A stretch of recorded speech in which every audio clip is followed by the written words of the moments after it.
हरे कृष्णा। जय श्री हरि। आप सभी भक्तों का हमारे चैनल आध्यात्मिक सागर में हार्दिक स्वागत है।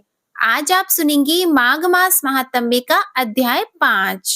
श्री दत्तात्रेय जी कहते हैं कि हे राजन, एक प्राचीन इतिहास सुनाता हूँ। भृगु वंश में ऋषिका नाम की एक विधवा ब्राह्मणी थी, जो बाल्यकाल में ही विधवा हो गई थी। वह रेवा नदी के किनारे विंध्य पर्वत के नीचे तपस्या करने लगी। वह जितेंद्रिय, सत्यवक्ता, सुशील, दानशीला तथा तप करके देह को सुखाने वाली थी। वह अग्नि में आहुति देकर उच्च वृत्ति द्वारा छठे काल में भोजन करती थी। वह वल्कल धारण करती और संतोष से अपने जीवन को व्यतीत करती थी। उसने रेवा और कपिल नदी के संगम में 60 वर्ष तक माघ मास का स्नान किया और फिर वहां पर ही मृत्यु को प्राप्त हो गई। माघ स्नान के फल से वह दिव्य 4000 वर्ष तक श्री विष्णु लोक में वास करके सुंद और उपसुंद दैत्यों का नाश करने के लिए ब्रह्मा द्वारा तिलोत्तमा नाम की अप्सरा ब्रह्मलोक में उत्पन्न हुई। वह अत्यंत रूपवती, गान विद्या में अति प्रवीण और मुकुट कुंडल से शोभायमान थी। उसका रूप, यौवन और सौंदर्य देखकर ब्रह्मा जी भी चकित हो गए। वह कुमारी तिलोत्तमा रेवा नदी के पवित्र जल में स्नान करके वन में बैठी हुई थी। तब सुंद और उपसुंद के सैनिकों ने चंद्रमा के समान रूपवती को देखकर अपने राजा सुंद और उपसुंद से उसके रूप की शोभा का वर्णन किया और कहने लगे कि कामदेव को लज्जित करने वाली ऐसी परम सुंदरी स्त्री हमने कभी नहीं देखी, आप भी चलकर देखें। तब वे दोनों मदिरा के पात्र रखकर वहां पर आए जहां पर वह सुंदरी बैठी हुई थी और मदिरा के पाने से विह्वल होकर काम पीड़ा से पीड़ित हुए और दोनों ही आपस में उस स्त्री रत्न को प्राप्त करने के लिए विवादग्रस्त हो गए और फिर आपस में युद्ध करते हुए वहीं समाप्त हो गए। तब उन दोनों को मरा हुआ देखकर उनके सैनिकों ने बड़ा कोलाहल मचाया और तब तिलोत्तमा काल रात्रि के समान उनको पर्वत से गिराती हुई 10 दिशाओं को प्रकाशमान करती हुई आकाश में चली गई और देव कार्य सिद्ध करके ब्रह्मा जी के सामने आई। तो ब्रह्मा जी ने प्रसन्नता से कहा कि हे चंद्रवदनी, मैंने तुमको सूर्य के रथ पर स्थान दिया। जब तक आकाश में सूर्य स्थित है, नाना प्रकार के भोगों को भोगो। सो हे राजन, वह ब्राह्मणी अब भी सूर्य के रथ पर माघ मास स्नान के उत्तम भोगों को भोग रही है। इसलिए श्रद्धावान पुरुषों को उत्तम गति पाने के लिए यत्न के साथ माघ मास का स्नान विधि पूर्वक करना चाहिए। अब सुनिए श्रीमद् भागवत महापुराण की आगे की कथा। प्रेम से बोलिए श्रीमद् भागवत महापुराण की जय। सूत जी कहते हैं कि जब द्रौपदी के पुत्रों की अंत्येष्टि का कार्य पूरा हुआ, उसके बाद पांडव श्री कृष्ण के साथ जलांजलि के इच्छुक मरे हुए स्वजनों का तर्पण करने के लिए स्त्रियों को आगे करके गंगा तट पर गए। वहां उन सब ने मृत बंधुओं को जलदान दिया और उनके गुणों का स्मरण करके बहुत विलाप किया। फिर भगवान के चरण कमलों की धूलि से पवित्र गंगा जल में पुनः स्नान किया। वहां अपने भाइयों के साथ कुरुपति महाराज युधिष्ठिर, धृतराष्ट्र, पुत्र शोक से व्याकुल गांधारी, कुंती और द्रौपदी सब बैठकर मरे हुए स्वजनों के लिए शोक करने लगे। भगवान श्री कृष्ण ने धौम्य आदि मुनियों के साथ उनको सांत्वना दी और समझाया कि संसार के सभी प्राणी काल के अधीन हैं, मौत से किसी को कोई बचा नहीं सकता। इस प्रकार भगवान श्री कृष्ण ने अजात शत्रु महाराज युधिष्ठिर को उनका वह राज्य जो धूर्तों ने छल से छीन लिया था वापस दिलाया तथा द्रौपदी के केशों का स्पर्श करने से जिनकी आयु क्षीण हो गई थी, उन दुष्ट राजाओं का वध कराया। साथ ही युधिष्ठिर के द्वारा उत्तम सामग्रियों से तथा पुरोहितों से 3 अश्वमेध यज्ञ कराए। इस प्रकार युधिष्ठिर के पवित्र यश को 100 यज्ञ करने वाले इंद्र के यश की तरह सब ओर फैला दिया। इसके बाद भगवान श्री कृष्ण ने वहां से जाने का विचार किया। उन्होंने इसके लिए पांडवों से विदा ली और व्यास आदि ब्राह्मणों का सत्कार किया। उन लोगों ने भी भगवान का बड़ा ही सम्मान किया। फिर सात्यकी और उद्धव के साथ द्वारका जाने के लिए वे रथ पर सवार हुए। उसी समय उन्होंने देखा कि उत्तरा भय से विह्वल होकर सामने से दौड़ी चली आ रही है। उत्तरा ने कहा, देवादिदेव जगदीश्वर, आप महायोगी हैं, आप मेरी रक्षा कीजिए, रक्षा कीजिए। आपके अतिरिक्त इस लोक में मुझे अभय देने वाला और कोई नहीं है, क्योंकि यहाँ सभी परस्पर एक दूसरे की मृत्यु के निमित्त बन रहे हैं। प्रभु, आप सर्वशक्तिमान हैं। यह दहकते हुए लोहे का बाण मेरी ओर दौड़ा आ रहा है। स्वामिन, यह मुझे भले ही जला डाले, परंतु मेरे गर्भ को नष्ट न करे, ऐसी कृपा कीजिए।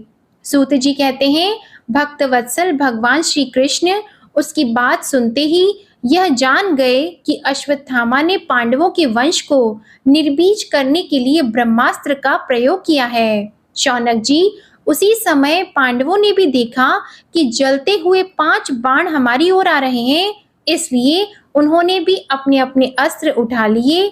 सर्वशक्तिमान भगवान श्री कृष्ण ने अपने अनन्य प्रेमियों पर, शरणागत भक्तों पर बहुत बड़ी विपत्ति आई जानकर अपने निज अस्त्र सुदर्शन चक्र से उन निज जनों की रक्षा की। योगेश्वर श्री कृष्ण समस्त प्राणियों के हृदय में विराजमान आत्मा है। उन्होंने उत्तरा के गर्भ को पांडवों की वंश परंपरा चलाने के लिए अपनी माया के कवच से ढक दिया। शौनक जी, यद्यपि ब्रह्मास्त्र अमोघ है और उसके निवारण का कोई उपाय भी नहीं है, फिर भी भगवान श्री कृष्ण के तेज के सामने आकर वह शांत हो गया। यह कोई आश्चर्य की बात नहीं समझनी चाहिए, क्योंकि भगवान तो सर्व आश्चर्यमय है। वे ही अपनी निज शक्ति माया से स्वयं अजन्मा होकर भी इस संसार की सृष्टि, रक्षा और संहार करते हैं। जब भगवान श्री कृष्ण जाने लगे, तब ब्रह्मास्त्र की ज्वाला से मुक्त अपने पुत्रों के और द्रौपदी के साथ सती कुंती ने भगवान श्री कृष्ण की इस प्रकार स्तुति की। कुंती ने कहा, आप समस्त जीवों के बाहर और भीतर एक रस स्थित हैं, फिर भी इंद्रियों और वृत्तियों से देखे नहीं जाते, क्योंकि आप प्रकृति से परे आदि पुरुष परमेश्वर हैं।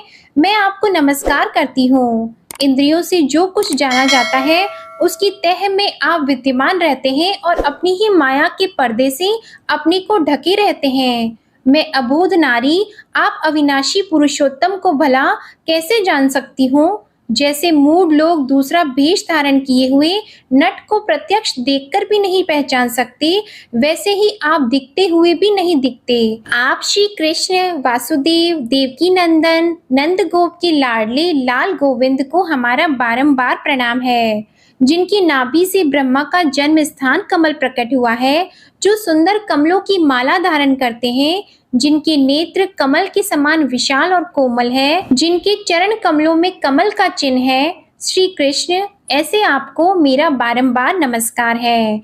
ऋषिकेश, जैसे आपने दुष्ट कंस के द्वारा कैद की हुई और चिरकाल से शोकग्रस्त देवकी की रक्षा की थी, वैसे ही पुत्रों के साथ मेरी भी आपने बार बार विपत्तियों से रक्षा की है। आप ही हमारे स्वामी हैं, आप सर्वशक्तिमान हैं। युद्धों में अनेक महारथियों के शास्त्र अस्त्रों से और अभी अभी इस अश्वत्थामा के ब्रह्मास्त्र से भी आपने ही हमारी रक्षा की है। जगत गुरु, हमारे जीवन में सर्वदा पद पद पर विपत्तियां आती रहें, क्योंकि विपत्तियों में ही निश्चित रूप से आपके दर्शन हुआ करते हैं और आपके दर्शन हो जाने पर फिर जन्म मृत्यु के चक्कर में नहीं आना पड़ता।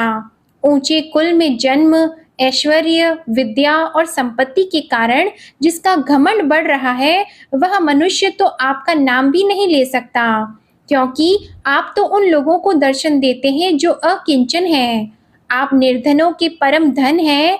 माया का प्रपंच आपका स्पर्श भी नहीं कर सकता। भक्तजन बार बार आपकी चरित्र का श्रवण, गान, कीर्तन एवं स्मरण करके आनंदित होते रहते हैं। वे ही अविलंब आपके उस चरण कमल का दर्शन कर पाते हैं, जो जन्म मृत्यु के प्रवाह को सदा के लिए रोक देता है। भक्त वांछा कल्पत्रु प्रभो, क्या अब आप अपने आश्रित और संबंधी हम लोगों को छोड़कर जाना चाहते हैं। आप जानते हैं कि आपके चरण कमलों के अतिरिक्त हमें और किसी का सहारा नहीं है। पृथ्वी के राजाओं के तो हम यों ही विरोधी हो गए हैं, जैसे जीव के बिना इंद्रियां शक्तिहीन हो जाती हैं, वैसे ही आपके दर्शन के बिना यदुवंशियों के और हमारे पुत्र पांडवों के नाम तथा रूप का अस्तित्व ही क्या रह जाता है। हे गोविंद, आपका यह अवतार गौ, ब्राह्मण और देवताओं का दुख मिटाने के लिए ही है। योगेश्वर, चराचर के गुरु भगवान, मैं आपको नमस्कार करती हूँ। सूत जी कहते हैं, इस प्रकार कुंती ने बड़े मधुर शब्दों में भगवान की अधिकांश लीलाओं का वर्णन किया। यह सब सुनकर भगवान श्री कृष्ण अपनी माया से उसे मोहित करते हुए से मंद मंद मुस्कुराने लगे।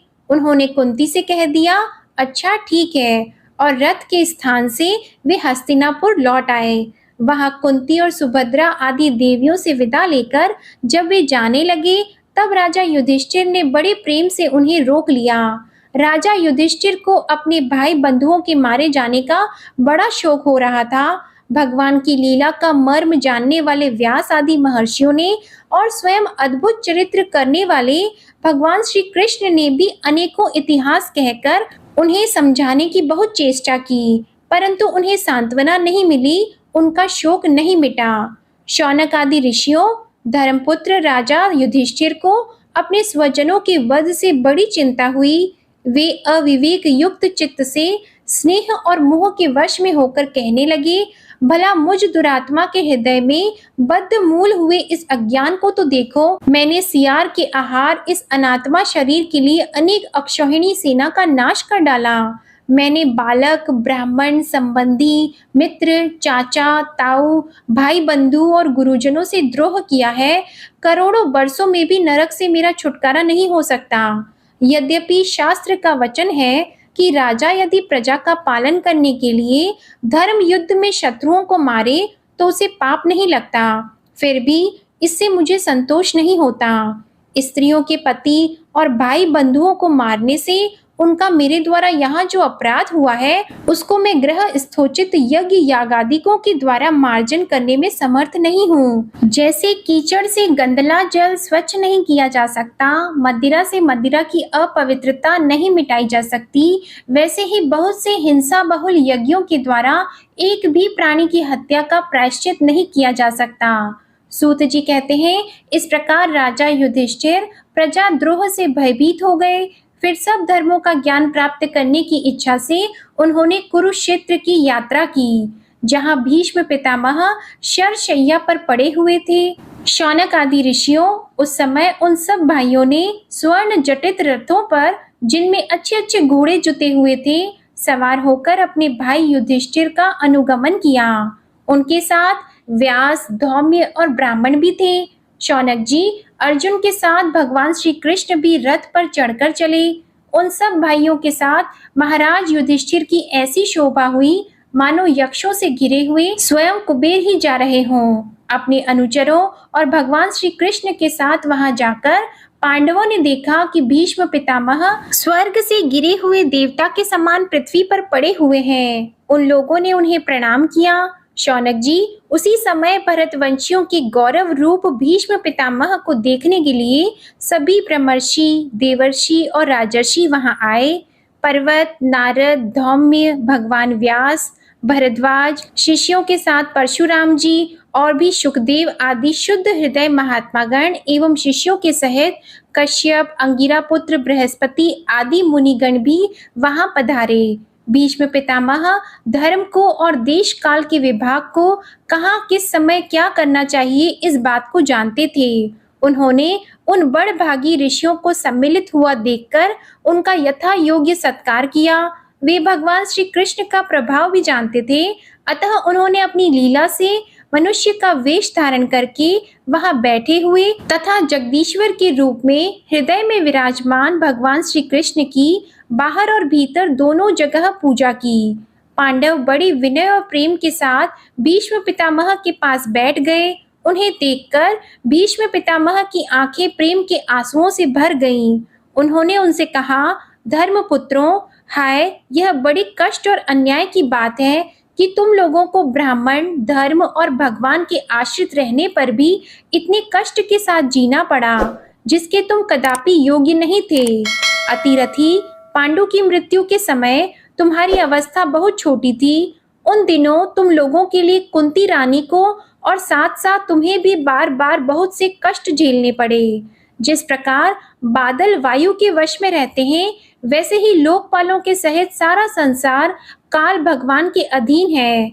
मैं समझता हूँ कि तुम लोगों के जीवन में ये जो अप्रिय घटनाएं घटित हुई हैं, वे सब उन्हीं की लीला है। नहीं तो जहाँ साक्षात धर्मपुत्र राजा युधिष्ठिर हो, गदाधारी भीमसेन और धनुर्धारी अर्जुन रक्षा का काम कर रहे हो, गांडीव धनुष हो और स्वयं श्री कृष्ण सुहृद हो, भला वहां भी विपत्तियों की संभावना है। ये काल रूप श्री कृष्ण कब क्या करना चाहते हैं, इस बात को कभी कोई नहीं जानता। बड़े बड़े ज्ञानी भी इसे जानने की इच्छा करके मोहित हो जाते हैं। युधिष्ठिर, संसार की ये सब घटनाएं ईश्वर इच्छा के अधीन है। उसी का अनुसरण करके तुम इस अनाथ प्रजा का पालन करो, क्योंकि अब तुम ही इसके स्वामी और इसे पालन करने में समर्थ हो। ये श्री कृष्ण साक्षात भगवान है। ये सबके आदि कारण और परम पुरुष नारायण हैं। अपनी माया से लोगों को मोहित करते हुए ये यदुवंशियों में छिपकर लीला कर रहे हैं। इनका प्रभाव अत्यंत गूढ़ एवं रहस्यमय है।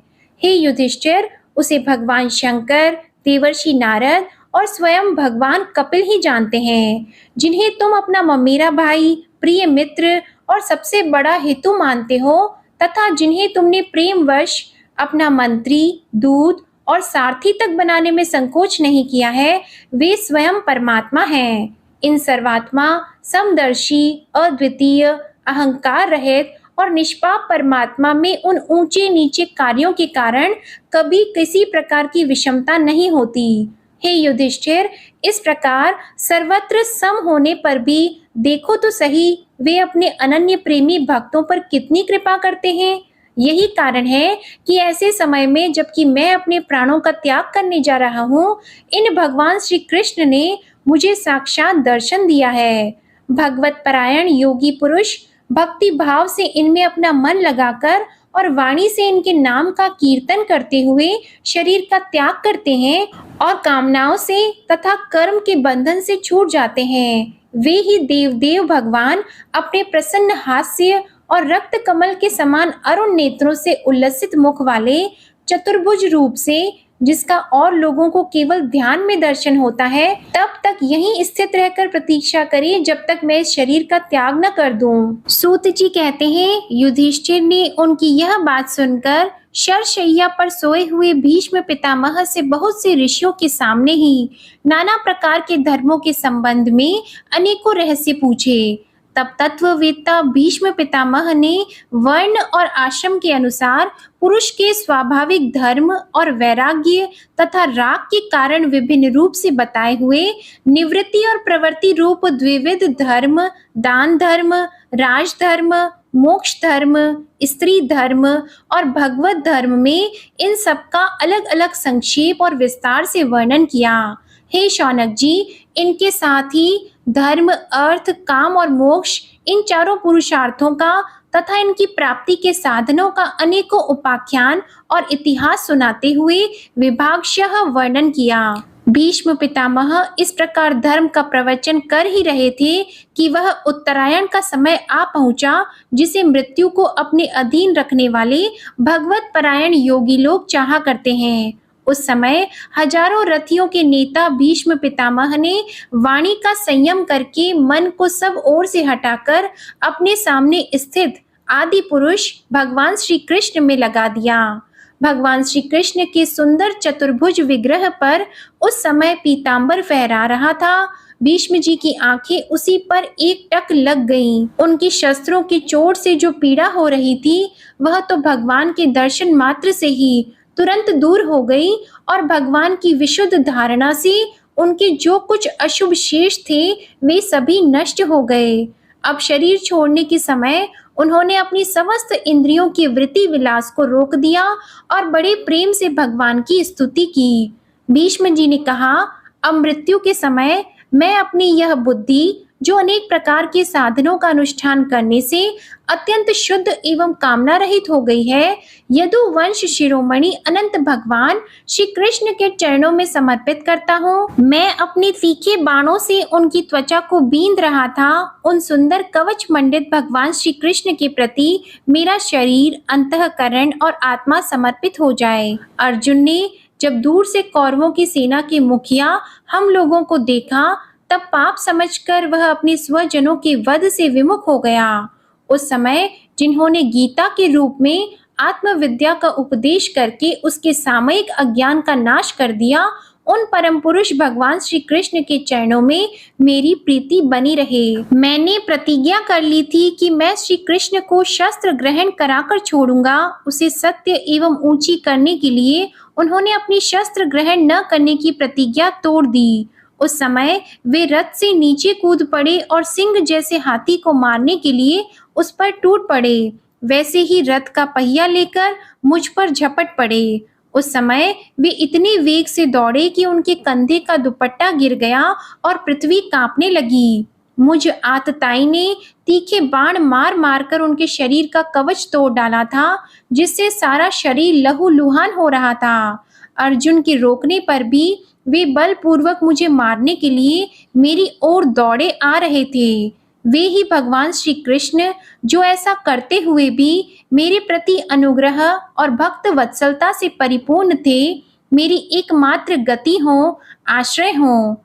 अर्जुन के रथ की रक्षा में सावधान जिन श्री कृष्ण के बाएं हाथ में घोड़ों की रास थी और दाहिने हाथ में चाबुक, इन दोनों की शोभा से उस समय जिनकी अपूर्व छवि बन गई थी, तथा महाभारत युद्ध में मरने वाले वीर जिनकी इस छवि का दर्शन करते रहने के कारण सारूप्य मोक्ष को प्राप्त हो गए, उन्हीं पार्थ सारथी भगवान श्री कृष्ण में मुझ मरणासन की परम प्रीति हो। जिस समय युधिष्ठिर का राजसूय यज्ञ हो रहा था, मुनियों और बड़े बड़े राजाओं से भरी हुई सभा में सबसे पहले सबकी ओर से इन्हीं सबके दर्शनीय भगवान श्री कृष्ण की मेरी आंखों के सामने पूजा हुई थी। वे ही सबके आत्मा प्रभु आज इस मृत्यु के समय मेरे सामने खड़े हैं। जैसे एक ही सूर्य अनेक आंखों से अनेक रूपों में दिखते हैं, वैसे ही अजन्मा भगवान श्री कृष्ण अपने ही द्वारा रचित अनेक शरीरधारियों के हृदय में अनेक रूपों से जान पड़ते हैं। वास्तव में तो वे एक और सबके हृदय में विराजमान है ही। उन्हीं भगवान श्री कृष्ण को मैं भेद भ्रम से रहित होकर प्राप्त हो गया हूँ। सूत जी कहते हैं, इस प्रकार भीष्म पितामह ने मन, वाणी और दृष्टि की वृत्तियों से आत्मस्वरूप भगवान श्री कृष्ण में अपने आप को लीन कर दिया। उनके प्राण वहीं विलीन हो गए और वे शांत हो गए।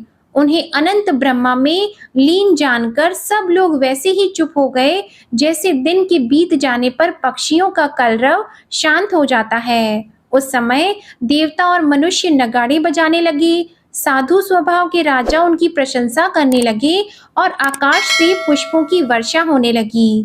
हे शौनक जी, युधिष्ठिर ने उनके मृत शरीर की अंत्येष्टि क्रिया कराई और कुछ समय के लिए वे शोक मग्न हो गए। उस समय मुनियों ने बड़े आनंद से भगवान श्री कृष्ण की उनके रहस्यमय नाम ले लेकर स्तुति की। इसके पश्चात अपने हृदय को श्री कृष्णमय बनाकर वे अपने अपने आश्रमों को लौट गए। फिर भगवान श्री कृष्ण के साथ युधिष्ठिर हस्तिनापुर चले आए और उन्होंने वहां अपने चाचा धृतराष्ट्र और तपस्विनी गंधारी को ढांढस बंधाया। फिर धृतराष्ट्र की आज्ञा और भगवान श्री कृष्ण की अनुमति से समर्थ राजा युधिष्ठिर अपने वंश परंपरागत साम्राज्य का धर्म पूर्वक शासन करने लगे। शौनक जी ने पूछा, धार्मिक शिरोमणि महाराज युधिष्ठिर ने अपनी पैतृक संपत्ति को हड़प जाने के इच्छुक आतताइयों का नाश करके अपने भाइयों के साथ किस प्रकार से राज्य शासन किया और कौन कौन से काम किए, क्योंकि भोगों में तो उनकी प्रवृत्ति थी ही नहीं। तब सूत जी कहते हैं, संपूर्ण सृष्टि को उज्जीवित करने वाले भगवान श्री हरि परस्पर की कलह अग्नि से दग्ध कुरु वंश को पुनः अंकुरित कर और युधिष्ठिर को उनके राज्य सिंहासन पर बैठाकर बहुत प्रसन्न हुए। भीष्म पितामह और भगवान श्री कृष्ण के उपदेशों के श्रवण से उनके अंतःकरण में विज्ञान का उदय हुआ और भ्रांति मिट गई। भगवान के आश्रय में रहकर वे समुद्र पर्यंत सारी पृथ्वी का इंद्र के समान शासन करने लगे। भीमसेन आदि उनके भाई पूर्ण रूप से उनकी आज्ञाओं का पालन करते थे। युधिष्ठिर के राज्य में आवश्यकता अनुसार यथेष्ट वर्षा होती थी। पृथ्वी में समस्त अभीष्ट वस्तुएं पैदा होती थी। बड़े बड़े थनों वाली बहुत सी गौएं प्रसन्न रहकर गौशालाओं को दूध से सींचती रहती थी। नदियां, समुद्र, पर्वत, लताएं और औषधियां प्रत्येक ऋतु में यथेष्ट रूप से अपनी अपनी वस्तुएं राजा को देती थीं। अजातशत्रु महाराज युधिष्ठिर के राज्य में किसी प्राणी को कभी भी आदि व्याधि अथवा दैविक, भौतिक और आत्मिक क्लेश नहीं होते थे। अपने बंधुओं का शोक मिटाने के लिए और अपनी बहन सुभद्रा की प्रसन्नता के लिए भगवान श्री कृष्ण कई महीनों तक हस्तिनापुर में ही रहे। फिर जब उन्होंने राजा युधिष्ठिर से द्वारका जाने की अनुमति मांगी, तब राजा ने उन्हें अपने हृदय से लगाकर स्वीकृति दे दी। भगवान उनको प्रणाम करके रथ पर सवार हुए। कुछ लोग समान उम्र वालों ने उनका आलिंगन किया और कुछ छोटी उम्र वालों ने उन्हें प्रणाम किया। उस समय सुभद्रा, द्रौपदी, कुंती, उत्तरा, गांधारी, धृतराष्ट्र, युयुत्सु, कृपाचार्य, नकुल, सहदेव, भीमसेन, धौम्य और सत्यवती आदि सब मूर्छित से हो गए। वे शांकपाणी श्री कृष्ण का विरह नहीं सह सके। भगवत भक्त सत्पुरुषों के संग से जिसका दुस्संग छूट गया है, वह विचारशील पुरुष भगवान के मधुर मनोहर सुयश को एक बार भी सुन लेने पर फिर उसे छोड़ने की कल्पना भी नहीं करता। उन्हें भगवान के दर्शन तथा स्पर्श से, उनके साथ आलाप करने से तथा साथ ही साथ सोने, उठने, बैठने और भोजन करने से जिनका संपूर्ण हृदय उन्हें समर्पित हो चुका था, वे पांडव भला उनका विरह कैसे सह सकते थे। उनका चित्त द्रवित हो रहा था। वे सब निर्निमेष नेत्रों से भगवान को देखते हुए स्नेह बंधन से बंधकर जहां तहां दौड़ रहे थे। भगवान श्री कृष्ण के घर से चलते समय उनके बंधुओं की स्त्रियों के नेत्र उत्कंठावश उमड़ते हुए आंसुओं से भर आए। भगवान के प्रस्थान के समय मृदंग, शंख, भेरी, वीणा आदि बाजे बजने लगे। भगवान के दर्शन की लालसा से कुरुवंश की स्त्रियां अटारियों पर चढ़ गईं और प्रेम, लज्जा एवं मुस्कान से युक्त चितवन से भगवान को देखती हुई उन पर पुष्पों की वर्षा करने लगी। उस समय भगवान के प्रिय सखा घुंघराले बालों वाले अर्जुन ने अपने प्रियतम श्री कृष्ण का वह श्वेत छत्र, जिसमें मोतियों की झालर लटक रही थी और जिसका डंडा रत्नों का बना हुआ था, अपने हाथ में ले लिया। उद्धव और सात्यकी बड़ी विचित्र चंवर डुलाने लगे। मार्ग में भगवान श्री कृष्ण पर चारों ओर से पुष्पों की वर्षा हो रही थी। बड़ी ही मधुर झांकी थी। जहां तहां ब्राह्मणों के दिए हुए सत्य आशीर्वाद सुनाई पड़ रहे थे। वे सगुण भगवान के तो अनुरूप ही थे, क्योंकि उनमें सब कुछ है, परंतु निर्गुण के अनुरूप नहीं थे, क्योंकि उनमें कोई प्राकृत गुण नहीं है। हस्तिनापुर की स्त्रियां जब भगवान की महिमा का वर्णन कर रही थी कि भगवान श्री कृष्ण मंद मंद मुस्कान और प्रेम पूर्ण चितवन से उनका अभिनंदन करते हुए वहां से विदा हो गए। अजातशत्रु युधिष्ठिर ने भगवान श्री कृष्ण की रक्षा के लिए हाथी, घोड़े, रथ और पैदल सेना उनके साथ कर दी। उन्हें स्नेहवश यह शंका हो आई थी कि कहीं रास्ते में शत्रु इन पर आक्रमण न कर दें। सुदृढ़ प्रेम के कारण कुरुवंशी पांडव भगवान के साथ बहुत दूर तक चले गए। वे लोग उस समय भावी विरह से व्याकुल हो रहे थे। भगवान श्री कृष्ण ने उन्हें बहुत आग्रह करके विदा किया और सात्यकी, उद्धव आदि प्रेमी मित्रों के साथ द्वारका की यात्रा की। हे शौनक जी, वे कुरुजांगल, पांचाल, शूरसेन, यमुना के तटवर्ती प्रदेश ब्रह्मावर्त, कुरुक्षेत्र और आबीर देश के पश्चिम आनर्त देश में आए। उस समय अधिक चलने के कारण भगवान के रथ के घोड़े कुछ थक से गए थे। मार्ग में स्थान स्थान पर लोग उपहार आदि के द्वारा भगवान का सम्मान करते। सायंकाल होने पर वे रथ पर से भूमि पर उतर आते और जलाशय पर जाकर संध्या वंदन करते। यह उनकी नित्यचर्या थी। सूत जी कहते हैं, श्री कृष्ण ने अपने समृद्ध अनर्त देश में पहुंचकर वहां के लोगों की विरह वेदना बहुत कुछ शांत करते हुए अपना पांचजन्य नामक शंख बजाया। भगवान के होठों की लाली से लाल हुआ वह श्वेत वर्ण का शंख बजते समय उनके कर कमलों में ऐसा शोभायमान हुआ जैसे लाल रंग के कमलों पर बैठकर कोई राजहंस उच्च स्वर से मधुर गान कर रहा हो। भगवान के शंख की वह ध्वनि संसार के भय को भयभीत करने वाली है। उसे सुनकर सारी प्रजा अपने स्वामी श्री कृष्ण के दर्शन की लालसा से नगर के बाहर निकल आई।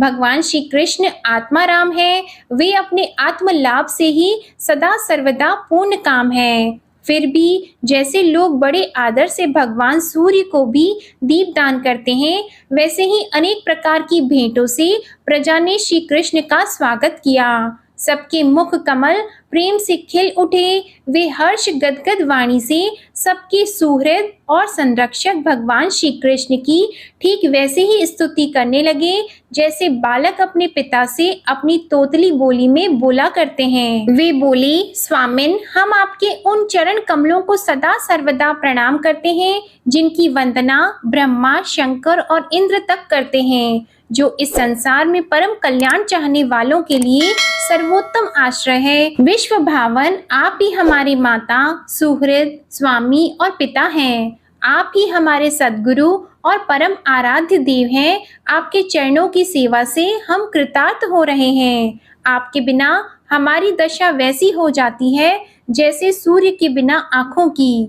भक्त वत्सल भगवान श्री कृष्ण प्रजा के मुख से ऐसे वचन सुनते हुए और अपनी कृपामयी दृष्टि से उन पर अनुग्रह की वृष्टि करते हुए द्वारका में प्रविष्ट हुए। भगवान श्री कृष्ण ने बंधु बांधवों, नागरिकों और सेवकों से उनकी योग्यता के अनुसार अलग अलग मिलकर सबका सम्मान किया।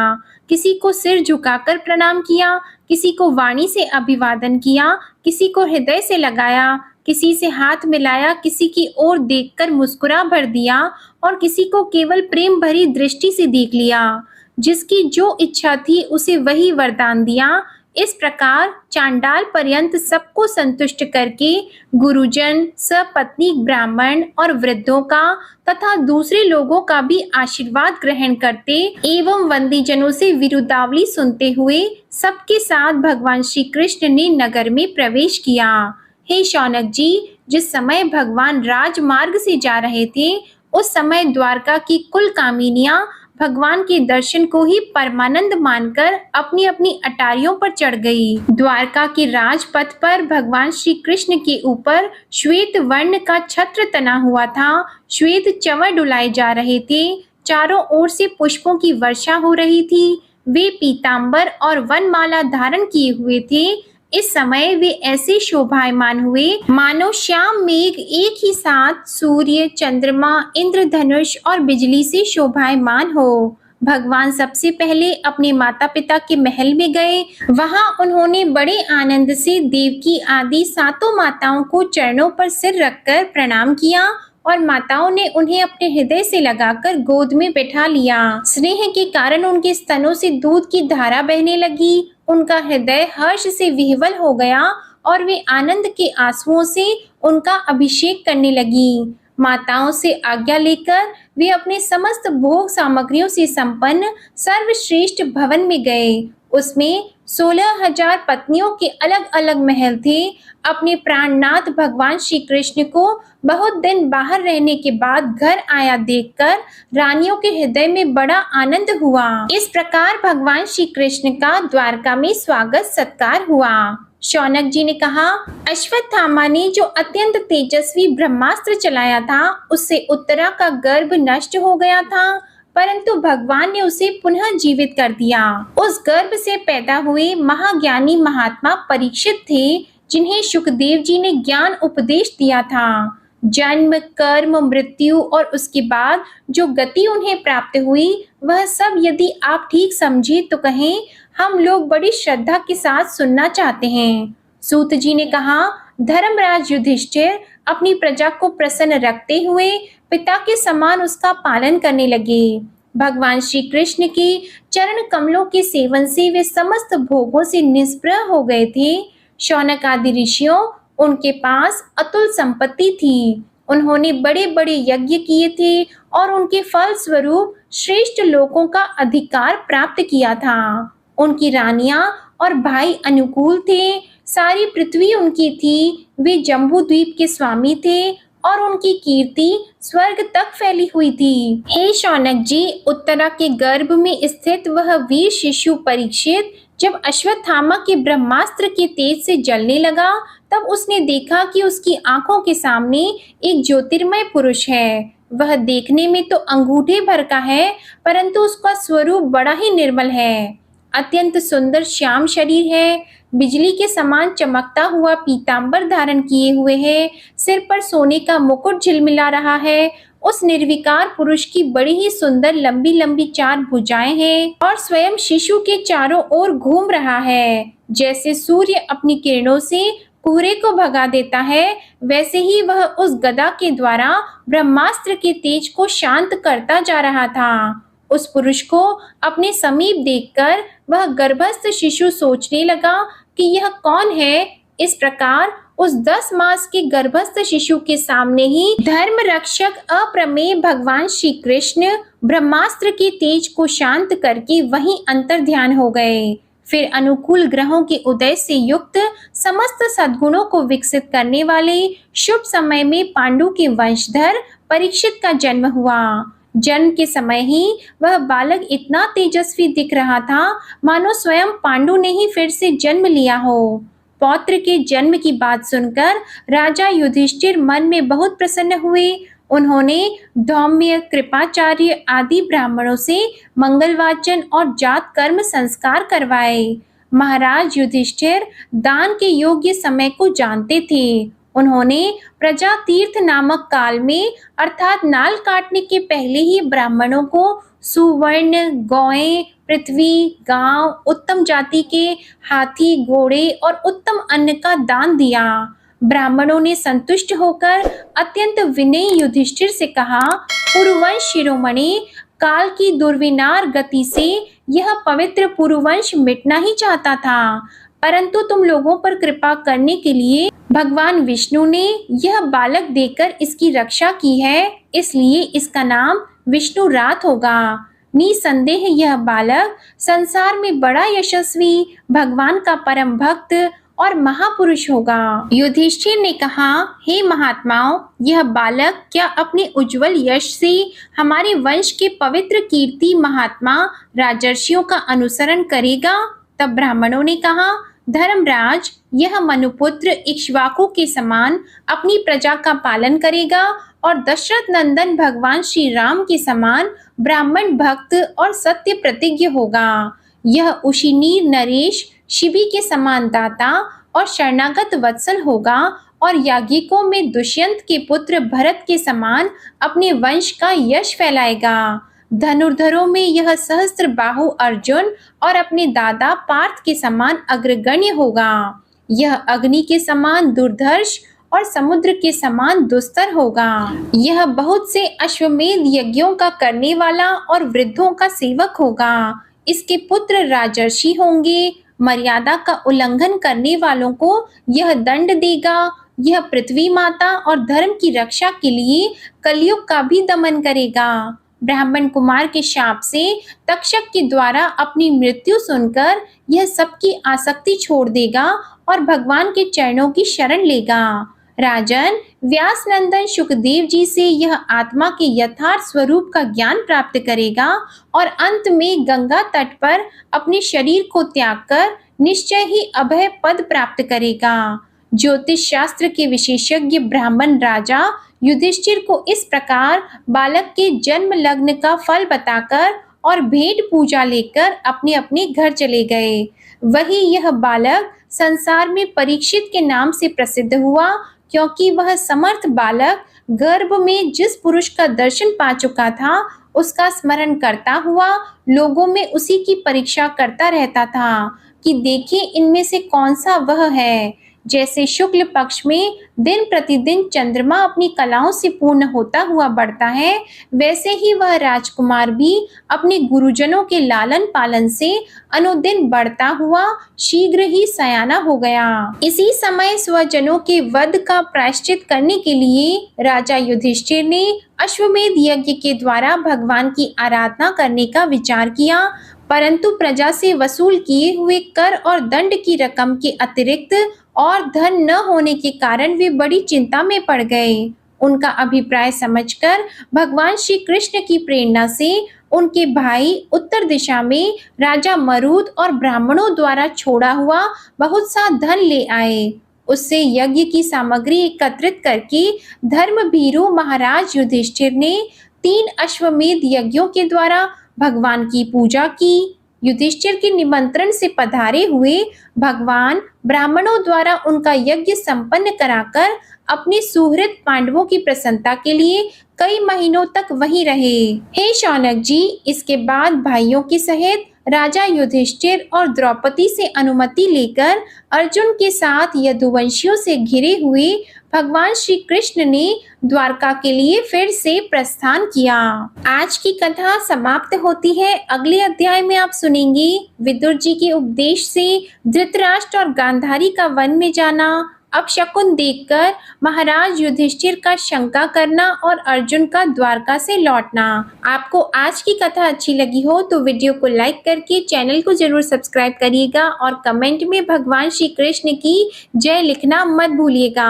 इसी के साथ आज आप हमारे चैनल पर सकट चौथ की व्रत कथा और चौथ माता की कहानी भी जरूर सुनिएगा। प्रेम से बोलिए भगवान श्री कृष्ण की जय।